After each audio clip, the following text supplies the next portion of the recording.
Nah, lalu gimana nih Kak kalau misalnya anak melakukan aktivitas seksual yang tidak sesuai dengan usianya, misalnya kayak menonton video porno atau sudah nggak sengaja gitu ya menyentuh alat kelamin anak lainnya, itu kita sebagai orang tua menjelaskannya gimana?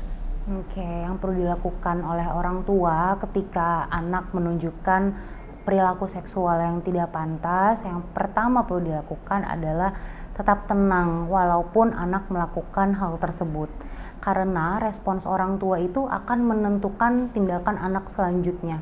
Ketika mungkin anak merasa takut oleh orang tuanya, merasa takut dihukum atau disalahkan gitu ya, maka dia akan lebih menutup diri lagi seperti itu. Sehingga kita perlu tenangkan diri dulu, kita perlu meregulasi emosi kita dulu, tarik nafas, baru kita samperin anaknya, kita buka diskusi yang hangat dan tentunya non judgmental ya, karena ini penting sekali, dan kita lebih banyak bertanya, menggali pemahaman, menggali pengalaman dan perasaan anak.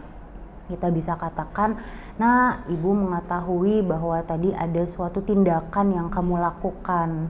Nah, hal-hal yang bisa kita tanyakan adalah apa yang kamu lakukan? Apakah kamu bisa bercerita pada ibu, pada ayah, seperti itu.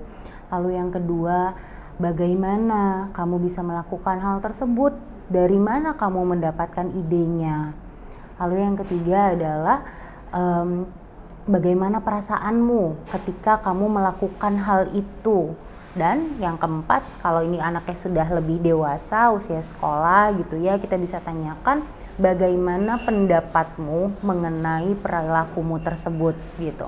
Dari sana nanti kita bisa memperpanjang diskusinya dan kita arahkan anak ini, kita ingatkan kembali mengenai pendidikan edukasi seksual yang sudah kita informasikan sebelumnya. Kita juga bisa tambahkan informasi mengenai tadi misalnya bahaya, risiko ketika anak terpapar oleh pornografi.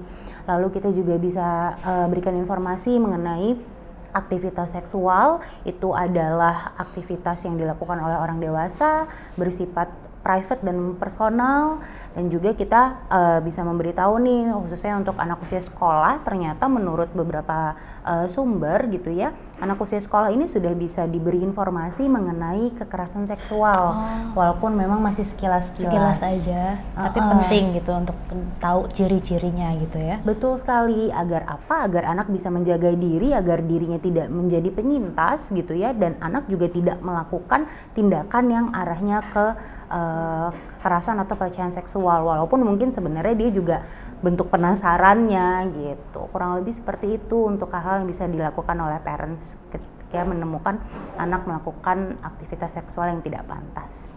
Oke, jadi sebenarnya nih ya, untuk orang tua yang menonton sekarang, mungkin kalau dengar Kak Disti enak ya ngomongnya kayak tenangkan dulu gitu ya. Tapi kalau pas kejadian kan, wah panik gitu. Nggak usah khawatir, langsung nonton video ini lagi.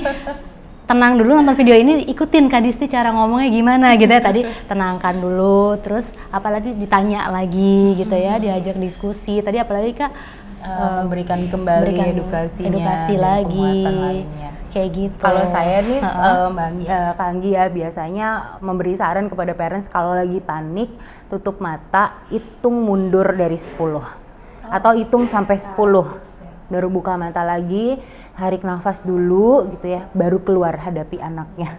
Mungkin bisa tarik dicoba. Nafas, nonton video ini, baru dipraktekkan ke anak gitu ya, supaya nggak panik gitu. Karena sebenarnya saat anak mulai tanya tentang seks, justru itu adalah waktu yang tepat untuk kita ngasih informasi gitu kepada anak.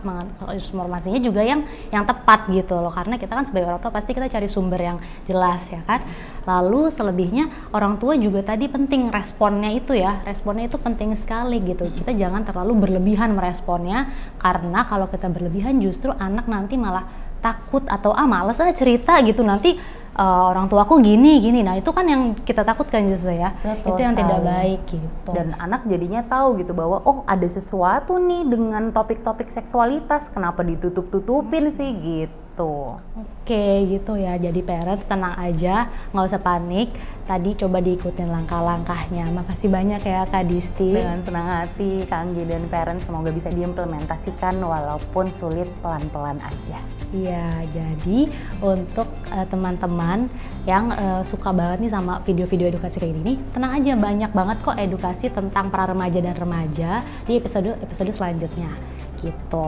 Jadi kita sudahi dulu episode ini. Sampai jumpa. Sampai jumpa.